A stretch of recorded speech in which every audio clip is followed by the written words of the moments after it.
Selamat datang di Kisah Mencekam, tempat di mana setiap cerita datang untuk memukau keberanianmu. Di sini, kita akan menyelami kisah-kisah horor yang tak hanya menakutkan, tapi juga penuh misteri dan keanehan yang sulit dijelaskan. Siapkan dirimu, matikan lampu, dan dengarkan dengan penuh perhatian.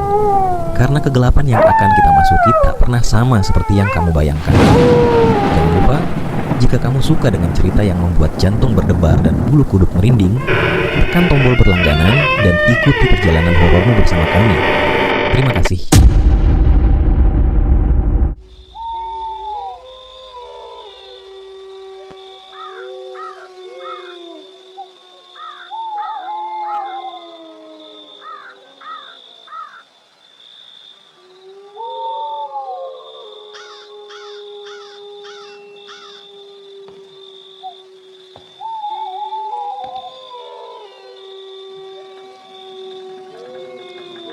Tahun 2017, sekelompok pendaki yang terdiri dari 5 orang, Anton, Rudy, Bayu, Denny, dan Hendra, memutuskan untuk mendaki Gunung Slamet melalui jalur Bambangan.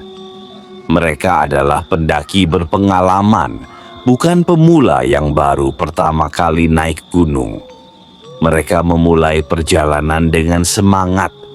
Cuaca saat itu cerah, dan jalur pendakian pun ramai oleh pendaki lain. Namun, semuanya berubah ketika mereka sampai di pos 4, sekitar pukul 5 sore. Salah satu dari mereka, Bayu, mengeluh merasa ada yang mengawasi sejak pos 3. Ia juga mengaku beberapa kali mendengar suara langkah di belakangnya. Tetapi saat menoleh, tak ada siapapun. Saat malam tiba, mereka mendirikan tenda di pos 5. Semuanya berjalan normal sampai sekitar pukul 11 malam, ketika Anton mendengar suara orang memanggil namanya dari dalam hutan. Ia mengira itu suara temannya yang mungkin keluar untuk buang air. Tapi saat ia mengecek, semua temannya ada di dalam tenda, tertidur. Rasa takut mulai merayapi mereka. Namun, mereka tetap mencoba mengabaikannya dan melanjutkan perjalanan keesokan harinya. Hari kedua, mereka berhasil mencapai puncak Gunung Slamet. Mereka mengambil foto, menikmati pemandangan, lalu bersiap untuk turun. Tapi disinilah keanehan terjadi. Ketika mereka hendak turun, Hendra yang berjalan di depan tiba-tiba berteriak, jalurnya kemana? Kok nggak ada jejak kita tadi?" Mereka semua kebingungan. Jalur yang seharusnya mereka lalui tampak berbeda. Tidak ada tanda-tanda mereka pernah melewati jalur itu sebelumnya. Lebih parah lagi, kabut tebal turun dengan cepat, menyelimuti seluruh area. Mereka berjalan beriringan, mencoba mencari jalur yang benar. Namun, satu persatu mereka mulai merasa ada yang tidak beres. Anton melihat sosok bayangan tinggi berdiri di kejauhan, diam memandangi mereka. Denny mengaku melihat sosok hitam yang berjalan mengikuti mereka di antara pepohonan. Sampai akhirnya mereka menyadari sesuatu yang mengerikan. Rudy menghilang. Mereka panik, berteriak memanggil namanya, tetapi tidak ada jawaban. Mereka mencari di sekitar puncak, tetapi tak ada tanda-tanda keberadaannya. Dalam kepanikan, mereka memutuskan untuk segera turun dan meminta bantuan. Sesampainya di base camp, mereka segera melapor ke tim SAR. Pencarian Rudy dilakukan selama berhari-hari. Puluhan orang dikerahkan, tapi tidak ada satupun jejaknya. Anehnya, cuaca di sekitar puncak berubah drastis selama pencarian kabut tebal turun setiap kali tim SEIR naik. Angin kencang berhembus dan beberapa anggota tim bahkan mengaku mendengar suara orang tertawa di tengah hutan. Pencarian dihentikan setelah seminggu tanpa hasil. Rudy dinyatakan hilang secara misterius. Namun, ada satu kejadian yang membuat bulu kuduk merinding. 2 bulan setelah kejadian itu, seorang pendaki lain mengaku melihat seseorang yang mirip dengan Rudy di sekitar pos 5. Ia berdiri diam, mengenakan pakaian yang sama seperti terakhir kali ia terlihat. Ketika pendaki itu mencoba mendekat, sosok tersebut berjalan masuk ke dalam hutan dan menghilang begitu saja. Beberapa orang percaya bahwa Rudy diambil oleh penghuni Gunung Slamet. Ada yang mengatakan bahwa ia melanggar pantangan atau melewati jalur terlarang.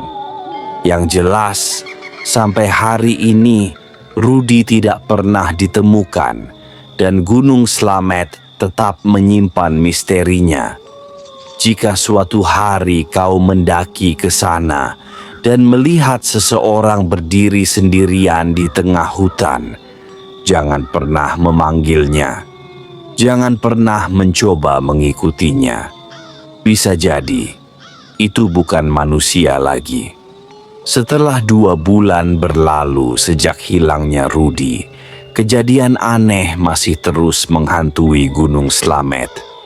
Beberapa pendaki melaporkan suara-suara aneh, bayangan yang bergerak di antara pepohonan, dan bahkan melihat sosok pria yang mirip dengan Rudy berkeliaran di sekitar pos 5 dan pos 7. Namun, yang paling menyeramkan adalah cerita dari seorang pendaki bernama Aldi yang memutuskan untuk mendaki Gunung Slamet sendirian pada malam hari, sesuatu yang seharusnya tidak pernah dilakukan.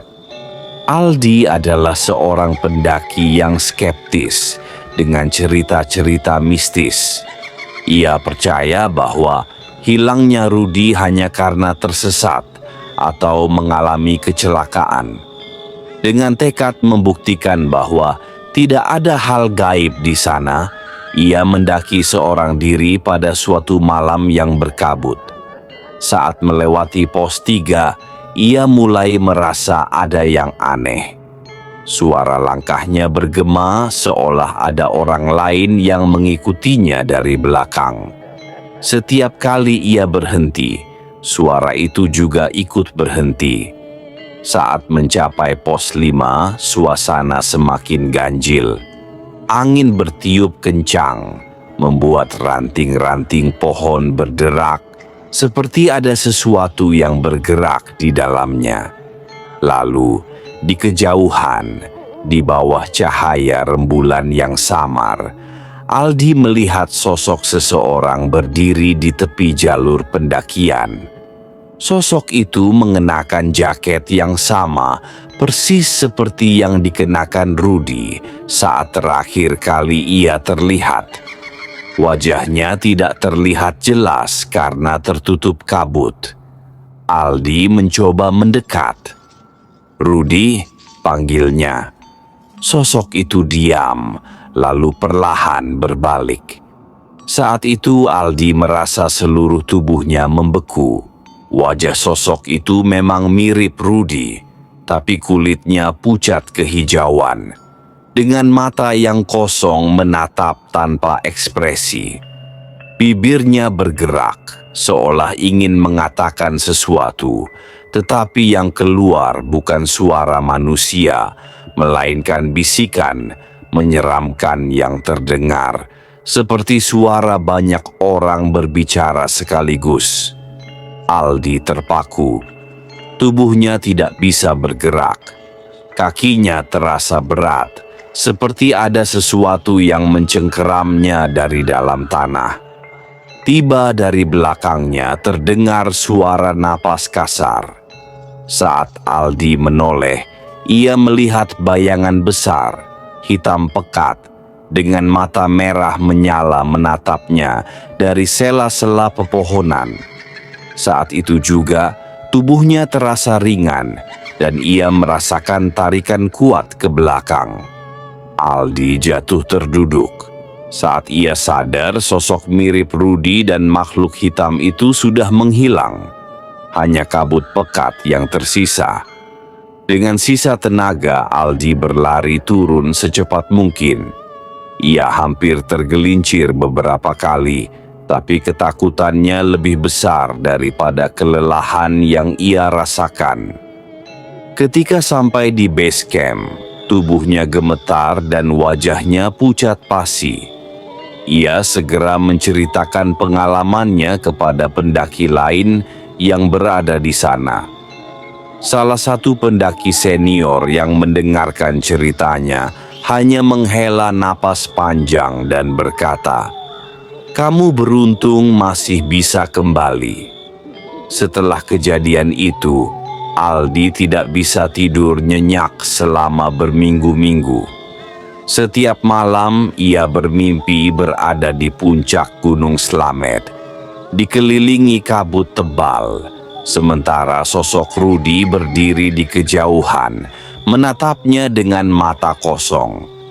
Akhirnya ia memutuskan untuk kembali ke daerah sekitar Gunung Slamet dan mencari informasi dari warga setempat. Ia bertemu dengan seorang lelaki tua bernama Pak Karta yang sudah tinggal di desa dekat kaki gunung selama puluhan tahun. Saat Aldi menceritakan pengalamannya, Pak Karta menggeleng pelan dan berkata, "Dia bukan orang pertama yang hilang di gunung itu. Banyak yang hilang, dan sebagian dari mereka tidak pernah ditemukan. Beberapa kembali tapi bukan sebagai manusia lagi." Aldi merinding mendengar kata-kata itu. Pak Karta melanjutkan, "Gunung Slamet itu bukan gunung biasa. Ada tempat terlarang di sana. Ada yang bilang itu gerbang ke dunia lain. Jika seseorang tersesat di tempat yang salah, mereka bisa diambil dan tidak bisa kembali. Bahkan jika mereka kembali, mereka tidak akan sama lagi." Setahun setelah hilangnya Rudy, kabar tentang dirinya kembali muncul. Seorang porter gunung mengaku melihat seseorang yang mirip dengannya berjalan sendirian di jalur pendakian. Namun, ada sesuatu yang aneh. Orang itu berjalan tanpa suara, tanpa mengeluarkan bayangan di bawah cahaya bulan. Dan yang lebih menyeramkan, ketika porter itu mencoba memanggilnya, sosok tersebut berhenti, lalu berbalik perlahan. Matanya kosong, bibirnya bergerak menggumam sesuatu yang tidak bisa dipahami. Porter itu langsung berlari turun tanpa menoleh lagi. Sejak saat itu, cerita tentang Rudy menjadi legenda di kalangan pendaki. Beberapa percaya bahwa ia masih hidup, tetapi berada di dunia lain. Yang lain percaya bahwa ia sudah menjadi bagian dari penghuni gaib Gunung Slamet. Yang jelas, satu pesan terus beredar di antara para pendaki. Jangan pernah mendaki Gunung Slamet sendirian di malam hari. Jangan pernah mengikuti suara-suara aneh di hutan. Dan jika kau melihat seseorang berdiri sendirian di jalur pendakian, jangan pernah menyapanya. Sebab kau tak pernah tahu apakah itu benar manusia atau bukan. Setelah setahun berlalu sejak Rudy menghilang, misteri Gunung Slamet semakin dalam. Banyak pendaki yang mengaku mengalami kejadian aneh, bisikan di tengah malam, suara langkah kaki yang tak terlihat sosoknya, serta penampakan sosok yang mirip dengan Rudy. Namun, yang paling menggemparkan adalah sebuah kejadian yang terjadi 2 tahun setelah insiden tersebut. Tapi ia bukanlah Rudy yang mereka kenal.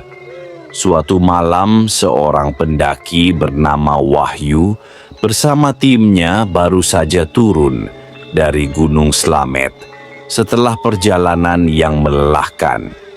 Saat mereka duduk beristirahat di base camp, seorang pria tiba-tiba muncul dari arah jalur pendakian.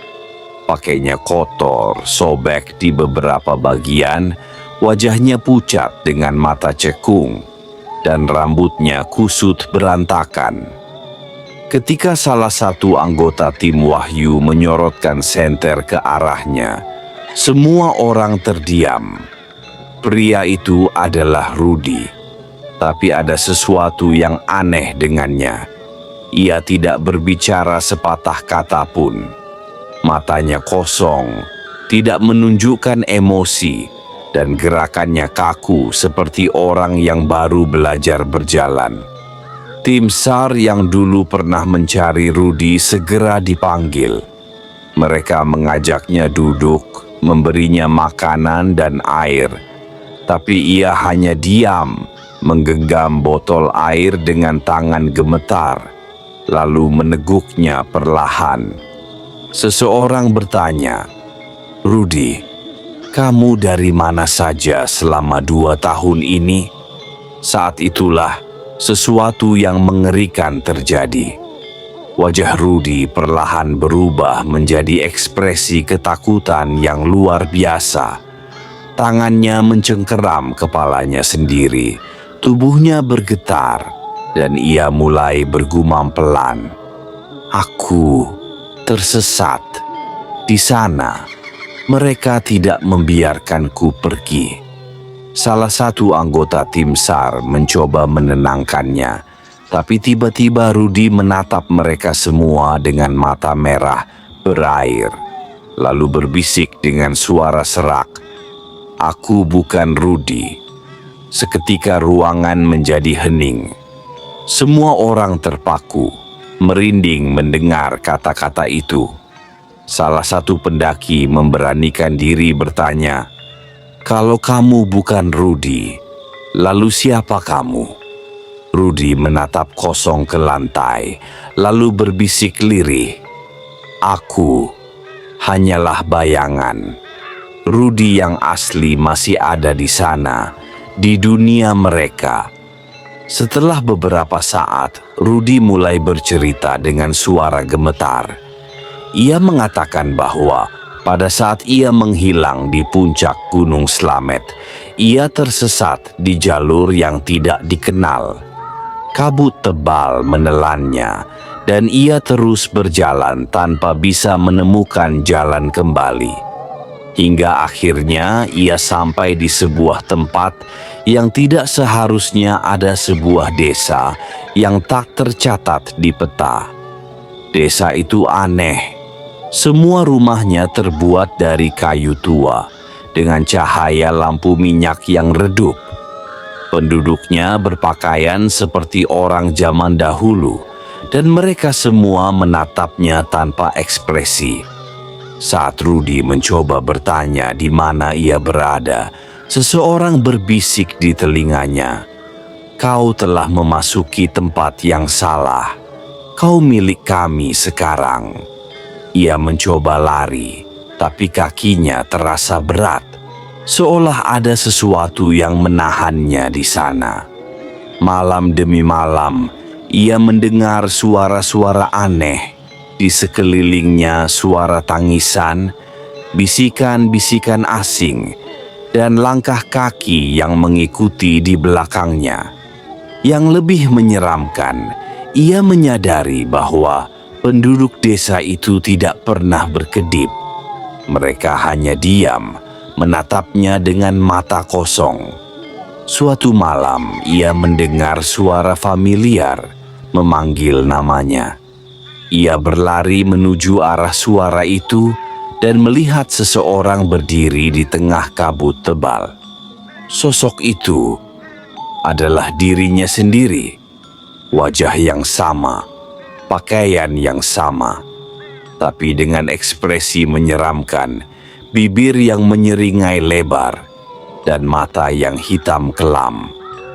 Sosok itu berkata dengan suara berbisik, "Sekarang giliranmu yang tinggal di sini. Aku yang akan kembali." Rudi merasakan tubuhnya tertarik ke belakang, seolah ada tangan tak terlihat yang mencengkeramnya.